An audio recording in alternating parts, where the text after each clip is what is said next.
আমার নাম মোহাম্মদ মুস্তাফিজুর রহমান, প্রভাষক, ইতিহাস বিভাগ, সরকারি মুজাহিদুদ্দিন বিশ্বাস করেছি। আসলে বাদল মাতবারের সাথে ও আমাকে বিভিন্নভাবে 5 তারিখ 5ই আগস্টের পর থেকে বিভিন্নভাবে প্রেশার ক্রিয়েট করছে, গালাগালি করতেছে, যাতে যাতে নিয়োগ সংক্রান্ত ব্যাপার ও বিভিন্ন জায়গায় মানুষকে ভুল বুঝাচ্ছে যে ওর জায়গায় আমি নিয়োগ নিছি। কিন্তু ঘটনাটা হয়েছে 2006 সালে একটা নিয়োগ হয়েছিল এখানে। তখন নূর বাহাদুর স্যারে যখন ভাইস প্রিন্সিপাল হয় কলেজে, তখন নূর বাহাদুর স্যারের পদটা খালি হয়ে যায়, শূন্য হয়। সেই জায়গায় বাদল মাতবার ওর নিয়োগ নিয়েছে। এরপরে আমি তখন মেহেন্দিগঞ্জে চাকরি করি। এরপরে 2008 সালে আমাদের ওখানে ইতিহাসের পরিমল স্যারে আবার রিটায়ারমেন্টে চলে যায়। তো 2008 সালে রিটায়ারমেন্ট এসে যায়। তখন 2011 সালে আবার একটা নিয়োগ সার্কুলার দেওয়া হয়।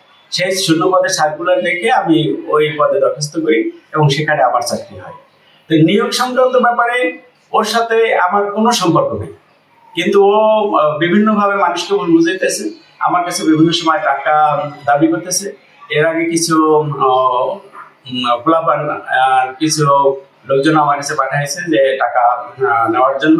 তারা আমার কাছে বড় অঙ্কের টাকা দাবি করতেছে, আমার সাথে বেশ মিসবিহেভ করার চেষ্টা করতেছিল। এরপরে সেটা আমার তাৎক্ষণিকভাবে আমার কাছে কিছু টাকা ছিল, সেই টাকাটা দিয়ে তাদেরকে আমি নিবৃত্ত করছি। কলাপাড়া সোসাইটি সিনেমার সামনে বসে এই ঘটনাটা হয়।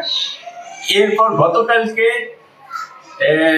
আমি বাজারে চলে আসছি, সকালে ক্লাস করে, আর সকালে সিগনেচার করে ক্লাস করে আমি আবার বাজারে আসছি আমার একটা জরুরি কাজে। আবার কলেজে যাব 2টার সময়।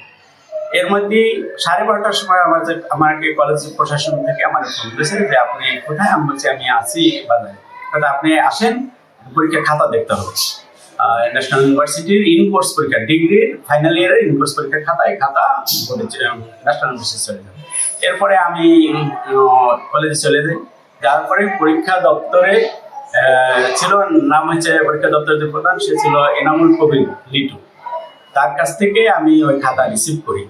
ইসলামী ইতিহাসের খাতা, ইসলামী ইতিহাস টিচার না থাকায় আর অনেক সময় আমি এইটা অতিরিক্ত দায়িত্ব হিসেবে এই ইসলামী ইতিহাসের টিচিংও দেই। ইসলামী ইতিহাসের টিচার না থাকলে ক্লাস করাই, ইসলামী ইতিহাসের প্রশ্ন করি, ইসলামী ইতিহাসের খাতাও দেখি আমি এক্সট্রা দায়িত্ব হিসাবে।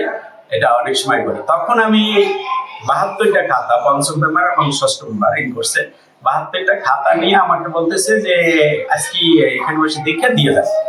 তখন আমি ওই খাতা নিয়ে আমি একটা নিরিবিলি পরিবেশ পাওয়ার জন্য, যে আমি নিরিবিলি অন্তত 2-3 ঘন্টা সময় লাগবে আমার খাতা দেখার জন্য, যতটুকু টাইম লাগবে আমি খাতা দেখে দিয়ে যাবো, যেহেতু প্রশাসন থেকে আমাকে বলতেছে। তখন আমি নিচে লাইব্রেরিতে চলে যাই। লাইব্রেরিতে তখন উপস্থিত ছিল লাইব্রেরিয়ান নাজমা বেগম ওখানে উপস্থিত ছিল। এছাড়া আর কিছু স্টুডেন্টও ওখানে উপস্থিত ছিল, অনার্স ফার্স্ট ইয়ারের কিছু স্টুডেন্ট তারা উপস্থিত ছিল। আমি খাতা দেখতেছি, সবেমাত্র খুলছিল, 5 মিনিট হয়েছে মনে হয়। যে এর মধ্যে ওই বাদল মাতবার ও ভেতরে ঢুকছে, ঢুকা মানে খুব খারাপ ভাবে কথা বলতেছে, বাজে কথা বলছে। আমি কেন কলেজে আসি, আমি কলেজে আসতে পারবো, কলেজে আসছি কেন। এরপরে প্রথম একটা ওখান থেকে কাপ নিয়েছে, চায়ের কাপ, আমার মারার জন্য। পরবর্তীতে ওখানে লাইব্রেরিয়ান, খুব সম্ভব আমার যা মনে পড়ে যে লাইব্রেরিয়ান মনে হয় যে কাপটা ধরছে যাতে ও না মারতে পারে। এরপরে ওখান থেকে প্লাস্টিকের চেয়ার উঠে আমার মারার জন্য মারে। তখন আমি ওই চেয়ারটা ফেরানোর জন্য, যাতে আমার মাথায় না লাগে, ফেরানোর জন্য আমি বাম হাতটা এই ফ্রেজের চেয়ারটা ভাঙা, তখন আমার এই বাম হাতটা কেটে যায় এবং বাম হাতে প্রায় 8টা, খুব সম্ভব 8টা সেলাই লাগছে এখানে। পরে ওখান থেকে ও যখন মারে, ওখান থেকে আমি রক্তাক্ত অবস্থায় আমি দোতলায় প্রিন্সিপাল ম্যাডামের রুমে যাই। ও আমার পিছিয়ে পিছিয়ে অনেক দূর গেছে। পরে সে সময় সে রুম পর্যন্ত যায় নাই, ওখানে প্রিন্সিপাল ম্যাডাম উপস্থিত ছিল। সে ম্যাডামে আমার তার রুম বসায়। এরপরে ম্যাডামে বাইরে আসে, এসে হয়তো এদের সাথে কথা বলছে। পরে ম্যাডামে আমার আরো 2-3জন টিচার দিয়া হাসপাতালে ট্রিটমেন্টের জন্য পাঠিয়ে দেয়। এরপর থেকে আমি এই হাসপাতালে ট্রিটমেন্টে আছি।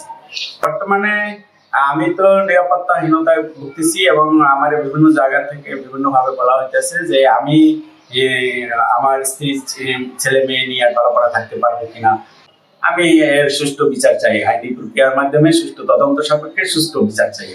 আর আমি যাতে আমি কলেজে রেগুলার যাওয়া আসা করতে পারি। ওরা আমার কলেজে যাইতে চায় না, আমাকে চাকরি করতে দিতে বাধা সৃষ্টি করতেছে, কলেজে যাইতে আমার কর্মক্ষেত্রে যাইতে বাধা সৃষ্টি করতেছে, বারবার বাধা সৃষ্টি করতেছে, যাতে আমি ঠিকমতো ক্ষেত্রে আমি যেতে পারি, আমি আমার চাকরি ঠিকমতো করতে পারি, আমার পরিবার পরিজন থাকতে পারি।